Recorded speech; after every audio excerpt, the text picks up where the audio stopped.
후에 국회가 다시 얼어붙고 있습니다. 더불어민주당이 나경원 원내대표를 국회 윤리특위에 제소했고 자유한국당에서도 이해찬 대표하고 홍영표 원내대표를 제소하면서 맞불을 놨는데요. 어제 더불어민주당 표창원 의원 연결해 여당 입장 들어봤고요. 오늘은 자유한국당 성일종 의원 연결해서 해결책 모색해 보겠습니다. 자, 성일종 의원님 안녕하십니까? 예, 안녕하십니까. 저 서산 태안 출신 성일종 의원입니다. 네. 나경원 원내대표 교섭단체 대표 연설 이후에 지금 한국당 분위기는 어떤가요? 저희 당은 이제 국민들께서 많은 격려 전화 또 문자 메시지 이렇게 들어오고요. 네. 또 의원들한테도 이렇게 많은 응원의 소리가 있습니다. 그동안 할 말을 했다. 좀 시원하다. 아주 속이 좀 확 뚫린다. 이런 반응들을 많이 보여주시고. 예.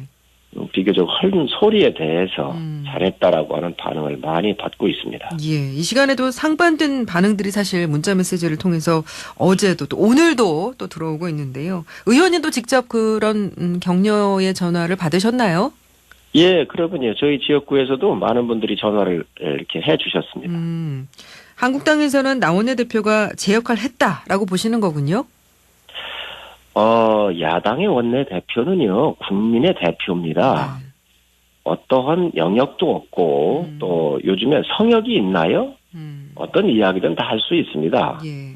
우리 나경원 원내대표의 정확한 워딩을 보면, 김정은 수석 대변인이라는 낯뜨거운 이야기를 듣지 않도록 해 주십시오. 이렇게 요청한 겁니다. 예. 이거는 그동안 외신 블룸버그 통신이나 여러 가운데에서 우리 대한민국 정부가 김정은의 대변인 노릇하고 있다. 이런 이야기가 많이 나왔잖아요. 기사 수석 제목으로 대변인이라고. 나왔죠. 그렇습니다. 예. 그렇기 때문에 이런 소리가 나오니 이런 소리 안 듣도록 우리 대한민국이 좀 중심 잡아서 대통령께서 잘 해주십사 하는 야당 대표의 국민 요청에 대한 이 이야기를 대신한 거라고 보시면 되겠습니다. 예. 근데 더불어민주당에서는 이거 이제 국가 원수 모독한 일이다. 아무리 블룸버그 통신에서 그런 표현을 했다 손 치더라도 제1야당의 원내대표가 그렇게 원색적이고 모욕적인 표현들을 할 수가 있느냐 상당히 격앙돼 있던데요. 여당은 넉넉해야 합니다. 야당은 어떤 소리도 다 할 수 있거든요. 예. 그러면 그 이야기를 듣고 사귀고 또 대안을 내고 대화를 하고 국민의 소리가 이런 둘이의 이야기도 있구나 하고 받아주는 포용성이 제일 중요한 게 여당입니다. 네네. 여당은 대한민국을 이끌어가는 책임 있는 정당이고 집권 여당이에요. 정부와 여당의 두 축으로 국가가 운영되고 있잖아요. 예. 근데 국민의 소리에 대해서 이렇게 반응을 나타내는 것은 아주 정치에 굉장히 협소한 부분을 드러냈다라고 보여지고요. 또 이런 아픈 부분에 대해서 즉각적 반응을 하는 것 같은데 이렇게 하시면 안 됩니다. 좀 넓게 가셔야 되고 또 요즘은 성역이 없습니다. 어떤 성역이 있는가요? 절대 존엄이라는 게 있나요? 뭐 북한식 얘기로 하면 우리가 그런 벽을 허물어서 국민의 이야기에 대해선 늘 여당이 책임지고 듣는 자세가 중요합니다.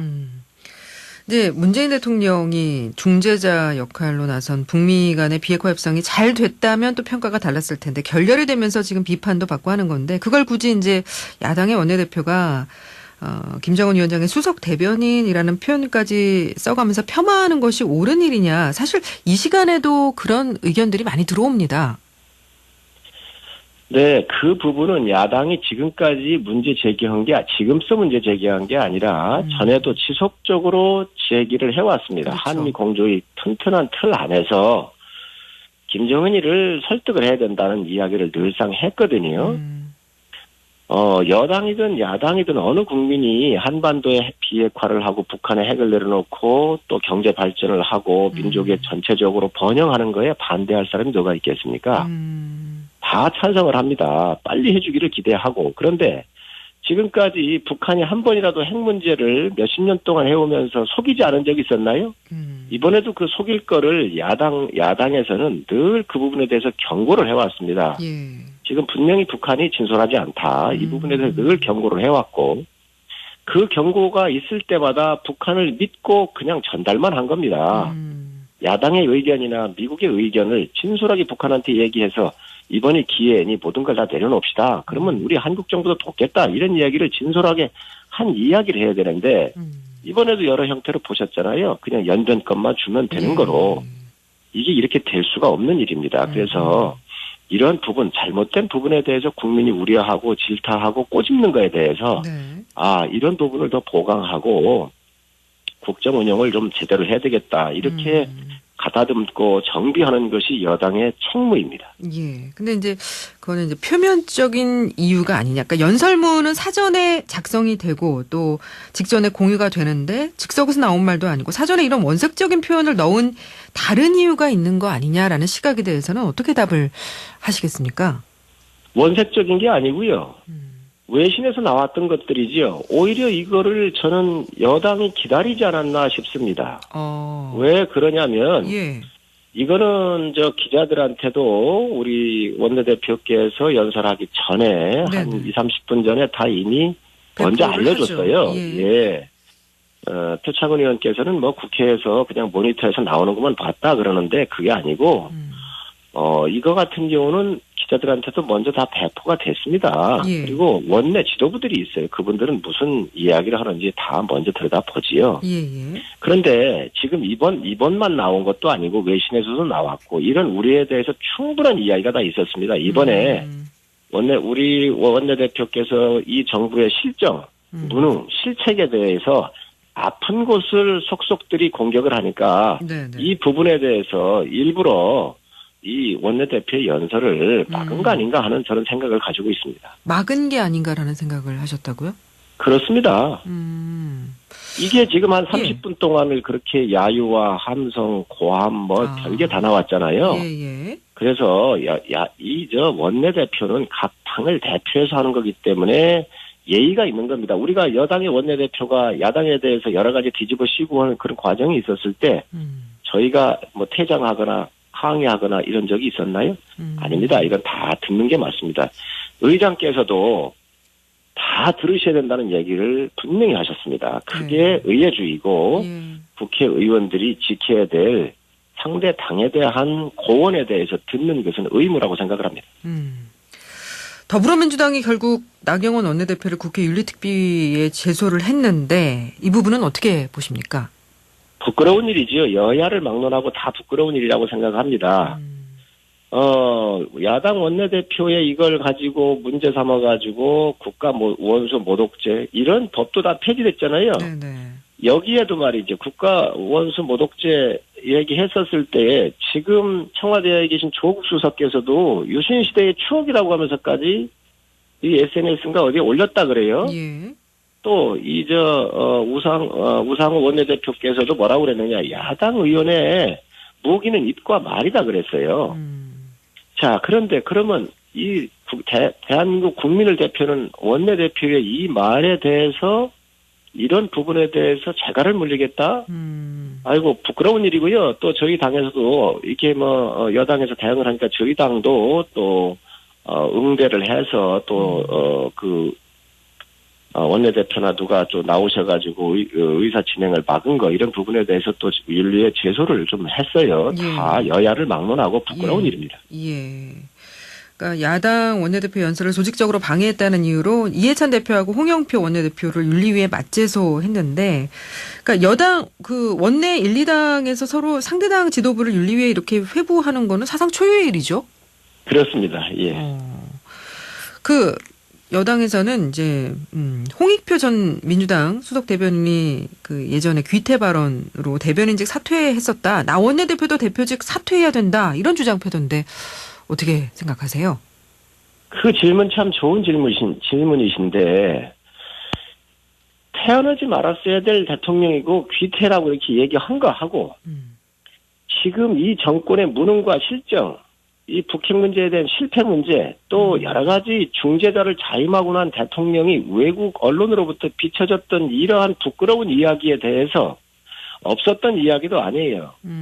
그 귀태 이야기는 만들어낸 이야기지만 이런 전체적인 난맥상에 대해서 이런 소리 듣지 않도록 외신에도 이런 이야기가 나고 있으니 좀 들어주시고 창피스럽지 않게 알아주십사 하고 한 원내대표의 이야기를 홍익표 의원이 얘기했었던 귀태 이야기와 같은 선상에 놓는다는 것 자체가 잘못됐습니다. 차원이 다른 얘기다. 그렇습니다. 예. 어쨌든 이제 국회엔 현안들이 산적해 있고 가까스로 가동된 임시국회가 멈춰서서는 또 안 될 일일 듯한데요. 이번 사태 어떻게든 좀 수습이 돼야 되지 않겠습니까?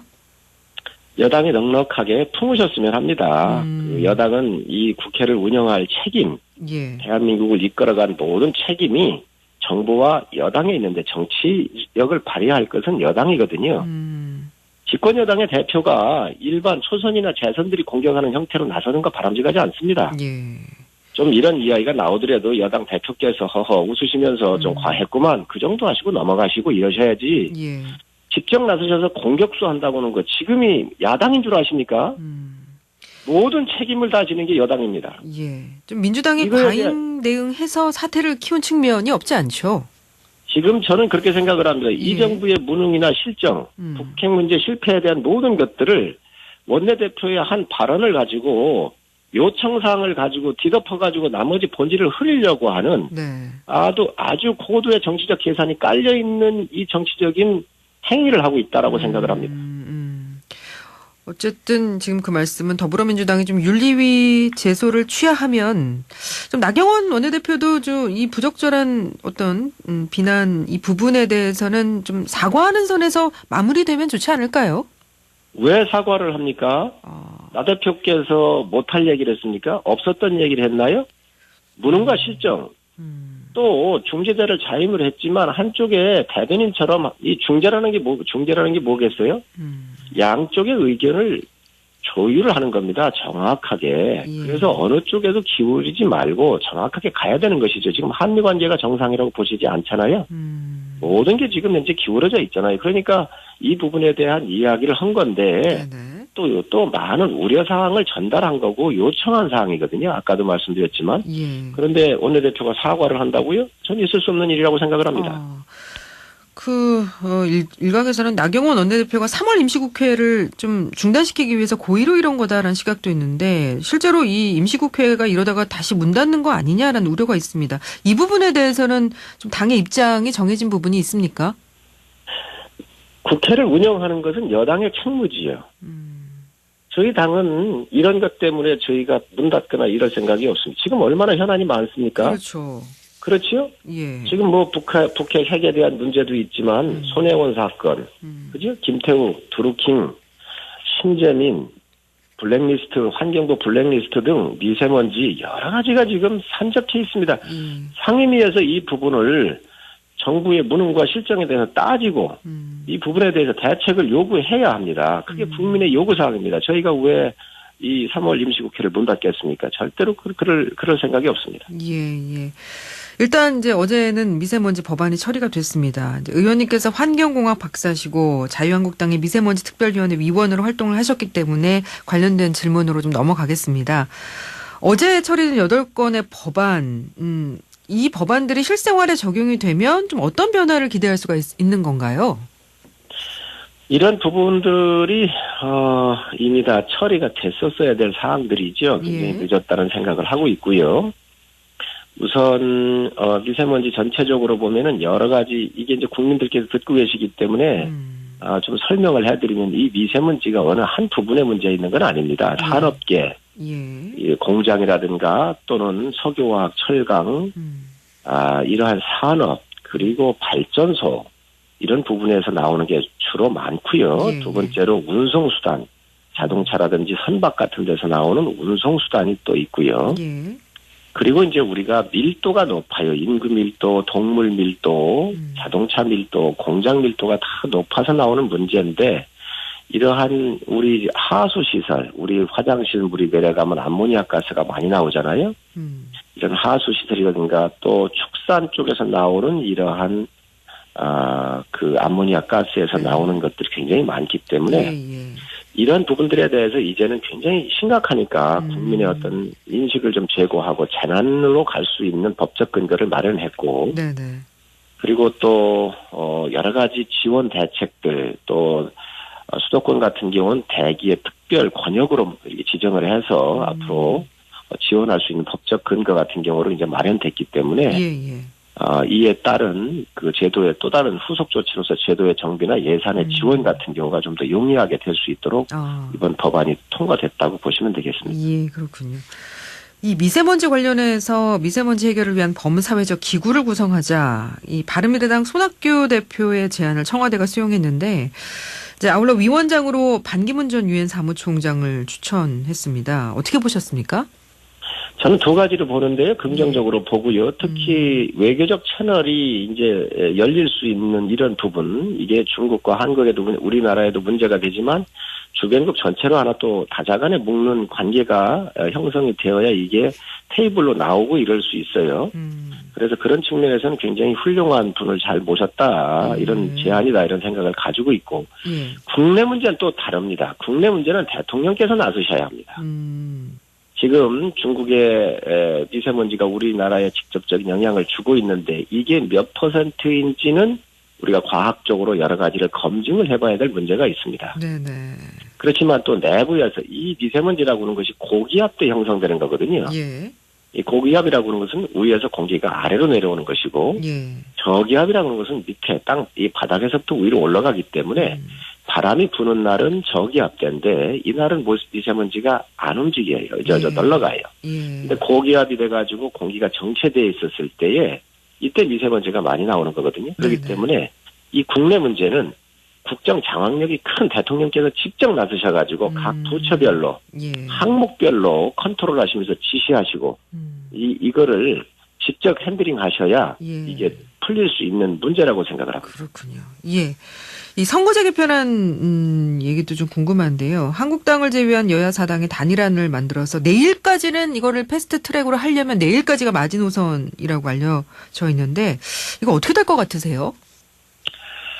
우선 제1당, 2당인 국민들이 선택을 해주고 뽑아있는 113석에 이르는 제1야당을 빼고 비교적 이념적으로나 정치 행태에서 유사성을 갖고 있는 일당과 조그만 군소정당들이 합쳐가지고 국민의 의견을 무시하고 이 패스트 트랙을 가겠다? 전 이거 자체가 잘못된 정치적 행위라고 생각을 합니다. 선거구제라고 하는 것은 국민의 의사를 물어서 대표를 뽑는 거거든요. 그런데 3분의 1이 넘는 야당을 무시하고 이거를 나머지 사람들끼리 묶어가지고 빨리 처리하자? 이게 국민이 동의하겠습니까? 두 번째, 국민의 요구라고 하는 게 의석수를 좀 너무 많다 줄이자는 거 아닌가요? 지금 330석까지 의석이 늘어나게 되어 있습니다. 굉장히 문제가 많이 있습니다. 지금 비례대표를 의원 수와 그리고 득표율 이런 거를 비례해서 지금 쓰고 있는 채택되고 있는데 각 당 지도부들이 인과관계에 의해서 지금 천거된 시스템으로 비례대표들이 많이 들어온 거 아닌가요?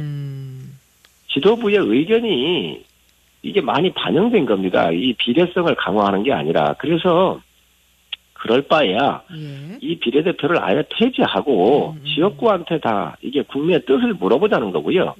또 지금 이 정당형 비례에 의해서 하자고 하는 것은 독일이나 뉴질랜드밖에 없습니다. 독일 같은 경우는 나치 시대에 너무 독점적으로 한 당이 가져가니까 이걸 좀 나눠가지고 못하도록 의원 내각제로 바꾼 상태에서 갔어요.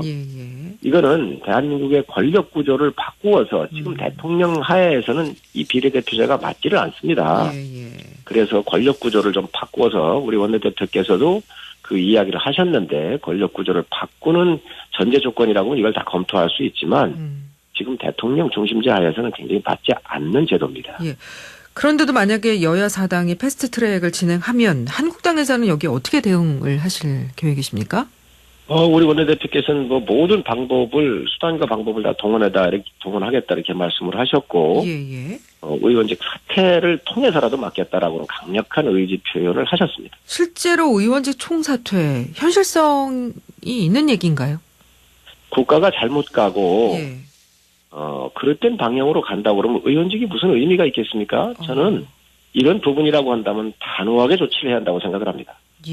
알겠습니다. 여기까지 말씀 듣겠습니다. 고맙습니다. 네, 감사합니다. 지금까지 자유한국당 성일종 의원과 이야기 나눴습니다.